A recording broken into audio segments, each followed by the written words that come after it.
ನಮಸ್ಕಾರ ವೀಕ್ಷಕರೇ, ನಮ್ಮ ಮಲ್ಟಿಮೀಡಿಯಾ ಚಾನಲ್ಗೆ ಸುಸ್ವಾಗತ. ವೀಕ್ಷಕರೇ, Sonu Srinivas Gowda big boss OTT Kannada season reality show ಮೂಲಕ ಫೇಮಸ್ ಆಗಿದ್ದು ಸಿಕ್ಕಾಪಟ್ಟೆ ಸೋಷಿಯಲ್ ಮೀಡಿಯಾದಲ್ಲಿ ಕೂಡ ಫೇಮಸ್ ಆಗಿದ್ದಾರೆ.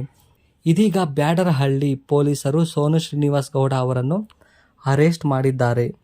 ಹಾಗಾದರೆ ಸೋನು ಶ್ರೀನಿವಾಸ್ ಗೌಡ ಅವರು ಮಾಡಿದ ತಪ್ಪೇನು, ಯಾವ ಕಾರಣಕ್ಕಾಗಿ ಅವರನ್ನು ಅರೆಸ್ಟ್ ಮಾಡಲಾಗಿದೆ ಎಂಬುದರ ಸಂಪೂರ್ಣ ಮಾಹಿತಿ ಇಲ್ಲಿದೆ, ಬನ್ನಿ ನೋಡೋಣ. ಅದಕ್ಕೂ ಮುನ್ನ ಇದರ ಬಗ್ಗೆ ಅಪ್ಡೇಟ್ಸ್ ಕೊಡ್ತಾ ಹೋಗ್ತೀನಿ. ಎಲ್ಲೂ ಸ್ಕಿಪ್ ಮಾಡ್ದಲೇ ಈ ವಿಡಿಯೋನ ನೋಡ್ತಾ ಹೋಗಿ. ಹಾಗೆ ಪಟ್ ಅಂತ ನಮ್ಮ ಚಾನಲ್ಗೆ ಸಬ್ಸ್ಕ್ರೈಬ್ ಮಾಡಿ ಮರಿಬೇಡಿ. ವೀಕ್ಷಕರೇ, ಸೋನು ಶ್ರೀನಿವಾಸ್ ಗೌಡ ಅರೆಸ್ಟ್ ಆಗಿದ್ದಾರೆ. ಹಾಗಾದರೆ ಸೋನು ಶ್ರೀನಿವಾಸ್ ಗೌಡ ಅವರು ಮಾಡಿದ ತಪ್ಪೇನು, ಸೋನು ಶ್ರೀನಿವಾಸ್ ಗೌಡ ಅವರ ಮೇಲಿರುವ ಆರೋಪಗಳು ಏನೇನು, ಸೋನು ಶ್ರೀನಿವಾಸ್ ಗೌಡ ಅವರ ಹೇಳಿಕೆ ಏನು, ಬನ್ನಿ ನೋಡೋದ. ವೀಕ್ಷಕರೇ, ಸೋನು ಶ್ರೀನಿವಾಸ್ ಗೌಡ ಅವರು ಅರೆಸ್ಟ್ ಆಗಿದ್ದಾರೆ. ಹೌದು ವೀಕ್ಷಕರೇ, ಪೊಲೀಸರು ಸೋನು ಶ್ರೀನಿವಾಸ್ ಗೌಡ ಅವರನ್ನು ಬಂಧಿಸಿದ್ದಾರೆ. ಕಾನೂನು ಬಾಹಿರವಾಗಿ ಮಗುವನ್ನು ದತ್ತು ಪಡೆದ ಆರೋಪದ ಮೇಲೆ ಸೋನು ಶ್ರೀನಿವಾಸ್ ಗೌಡ ವಿರುದ್ಧ ಬ್ಯಾಡರಹಳ್ಳಿ ಪೊಲೀಸರು ದಾಖಲು ಮಾಡಿ ಬಂಧಿಸಿದ್ದಾರೆ. ಹಾಗಾದರೆ ಈ ವಿಷಯದಲ್ಲಿ ಸೋನು ಶ್ರೀನಿವಾಸ್ ಗೌಡ ಅವರು ಮಾಡಿದ ತಪ್ಪೇನು, ಬನ್ನಿ ನೋಡೋದ.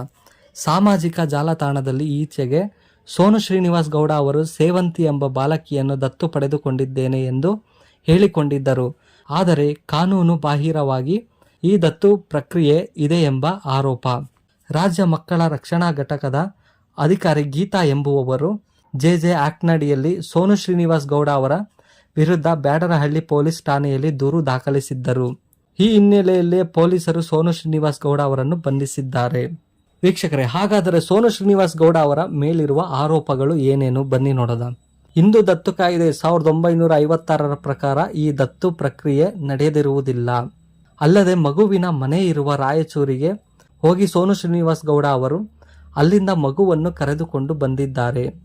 ಕೆಲಸ ಸೌಲಭ್ಯಗಳನ್ನು ಮಗುವಿನ ಪೋಷಕರಿಗೆ ಒದಗಿಸಿದ್ದೇನೆ ಎಂದು ಸೋನು ಶ್ರೀನಿವಾಸ್ ಗೌಡ ಅವರೇ ಹೇಳಿದ್ದು ಮಾರಾಟ ಮಾಡಿರುವಂತೆ ಇದು ಮಗುವನ್ನು ಕಾಣುತ್ತದೆ. ಅಲ್ಲದೆ ಸೋನು ಅವರು ಮಗುವಿನ ಘನತೆಯನ್ನು ಕಾಪಾಡುವಲ್ಲಿ ವಿಫಲರಾಗಿದ್ದಾರೆ ಎಂಬ ದೂರಿನಲ್ಲಿ ತಿಳಿಸಲಾಗಿದೆ. ಹಲವಾರು ದಾಖಲೆಗಳನ್ನು ಮಗುವನ್ನು ದತ್ತು ಪಡೆದಿರುವುದಕ್ಕೆ ಸಲ್ಲಿಸಬೇಕು.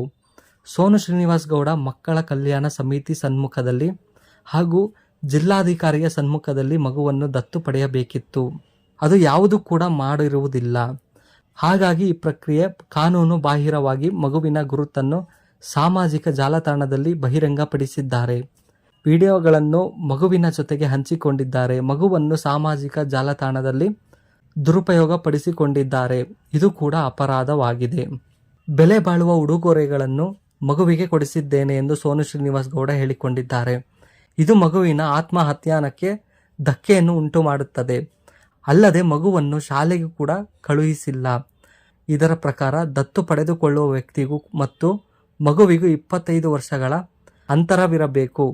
ಅದು ಕೂಡ ಇಲ್ಲಿ ಪಾಲನೆ ಆಗಿರುವುದಿಲ್ಲ. ಹೀಗೆ ಹಲವಾರು ಆರೋಪಗಳನ್ನು ಸೋನು ಶ್ರೀನಿವಾಸ್ ಗೌಡ ಅವರ ಮೇಲೆ ಮಾಡಲಾಗಿದೆ. ವೀಕ್ಷಕರೇ, ಇದರ ಬಗ್ಗೆ ಸೋನು ಶ್ರೀನಿವಾಸ್ ಗೌಡ ಅವರ ಹೇಳಿಕೆ ಏನು ಅಂತ ನೋಡೋದ ಬನ್ನಿ. ಸೋನು ಗೌಡ ಅವರು ಈ ಮಗುವಿನ ಬಗ್ಗೆ ಮಾಹಿತಿ ನೀಡಿದ ಪ್ರಕಾರ, ನಮ್ಮ ಮನೆಯ ಸುತ್ತಮುತ್ತ ಇರುವಂತಹ ನಾಯಿಗಳಿಗೆ ಬಿಸ್ಕೆಟ್ ಹಾಕುವಾಗ 7 ವರ್ಷದ ಸೇವಂತಿ ಎನ್ನುವ ಹೆಣ್ಣು ಮಗುವಿನ ಪರಿಚಯವಾಯಿತು. ನನಗೂ ಬಿಸ್ಕೆಟ್ ಕೊಡಿ ಎಂದು ಆಕೆ ಕೇಳಿದಳು. ಹಾಗಾಗಿ ಅವಳಿಗೆ ನಾನು ಮೊದಲು ಬಿಸ್ಕೆಟ್ ಕೊಡಿಸಿದ್ದೆ. ಅದಾದ ನಂತರ ಶಾಪಿಂಗ್ ಮಾಡಿಸಿ ಅಂತ ಆಕೆ ನನಗೆ ಕೇಳಿದಾಗ ಅವಳಿಗೆ 5,000 ಶಾಪಿಂಗ್ ಮಾಡಿಸಿದ್ದೇನೆ. ಆಕೆಗೆ ನನಗೆ ಅಕ್ಕ ನಿಮ್ಮ ಮನೆಗೆ ನನ್ನನ್ನು ಕರೆದುಕೊಂಡು ಹೋಗಿ ಎಂದು ಕೇಳಿದಳು. ಅದಕ್ಕಾಗಿ ಅವಳನ್ನು ನಮ್ಮ ಮನೆಗೆ ಕರೆದುಕೊಂಡು ಬಂದಿದ್ದೇನೆ ಎಂದು ಹೇಳಿದರು.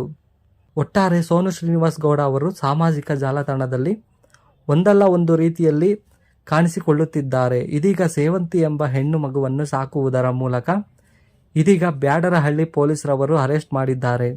ಇದೊಂದು ರೀತಿಯಲ್ಲಿ ಸೋನು ಗೌಡ ಅವರಿಗೆ ತಲೆಬಿಸಿಯಾಗಿದೆ. ಹಾಗಾಗಿ ಯಾವುದೇ ಮಗುವನ್ನು ಸಾಕುವ ಮುನ್ನ ಕಾನೂನು ಪ್ರಕಾರವಾಗಿ ದತ್ತು ಪಡೆಯುವುದು ಮುಖ್ಯವಾಗಿರುತ್ತದೆ.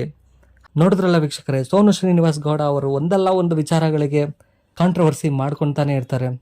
ಈ ವಿಡಿಯೋ ನಿಮಗೆ ತುಂಬ ಇಷ್ಟ ಆಗಿದೆ ಅಂತ ಅಂದ್ಕೊಂಡಿದ್ದೀನಿ. ಇಷ್ಟ ಆಗಿರೋ ನಮ್ಮ ಚಾನಲ್ಗೆ ಲೈಕ್ ಶೇರ್ ಮಾಡಿ ಅಂತ ಹೇಳ್ತಾ ಇನ್ನೂ ಹೆಚ್ಚು ಅಪ್ಡೇಟ್ಗಳಿಗಾಗಿ ಸಬ್ಸ್ಕ್ರೈಬ್ ಮಾಡ್ಕೊಳ್ಳಿ.